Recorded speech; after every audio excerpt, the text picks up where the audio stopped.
اعوذ باللہ من الشیطان الرجیم، بسم اللہ الرحمن الرحیم۔ السلام علیکم عزیز طلبہ، امید ہے آپ سب خیر خیریت سے ہوں گے۔ آج ہم اردو قواعد میں مفرد جملہ اور مرکب جملہ مثالوں کے ساتھ پڑھیں گے۔ مفرد جملے کو سادہ جملہ بھی کہا جاتا ہے۔ سادہ اور مرکب جملے، مندرجہ ذیل دو جملے دیکھیں۔ الف، میں نے پانی پیا۔ ب، وہ اسکول نہیں آیا کیونکہ وہ بیمار ہے۔ جملہ الف میں ایک بات خبر بیان کی گئی ہے، بات کو خبر بھی کہا جاتا ہے، جبکہ جملہ ب میں دو باتیں بتائی گئی ہے۔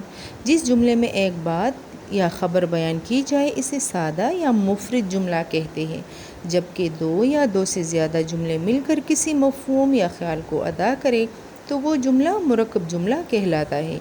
دو سادہ جملوں کے درمیان اور، یا، تو، مگر، جو، پھر، پر، لیکن، کیونکہ، چاہے وغیرہ جیسے حروف لگانے سے مرکب جملہ بنتا ہے۔ مرکب جملے کو سادہ مفرد بنانے کے لیے حروف کو ختم کیا جاتا ہے اور جملے کی دو باتوں کو ایک بنایا جاتا ہے۔ جیسے مرکب جملہ، یہ دیکھیے مرکب جملے میں چاہتا ہوں کہ تم کامیاب ہو جاؤ۔ اب اسی مرکب جملے کو ہم نے سادہ جملے میں کیسے تبدیل کرنا ہے؟ میں تمہیں کامیاب دیکھنا چاہتا ہوں۔ یہاں پر اس جملے سے لفظ کے کو ہٹا دیا گیا ہے۔ اگلے جملے کو دیکھیے، وہ یہاں آیا اور چلا گیا۔ اب اس کو ہم نے سادہ جملے میں کیسے چینج کرنا ہے؟ وہ یہاں آ کر چلا گیا، ٹھیک ہے۔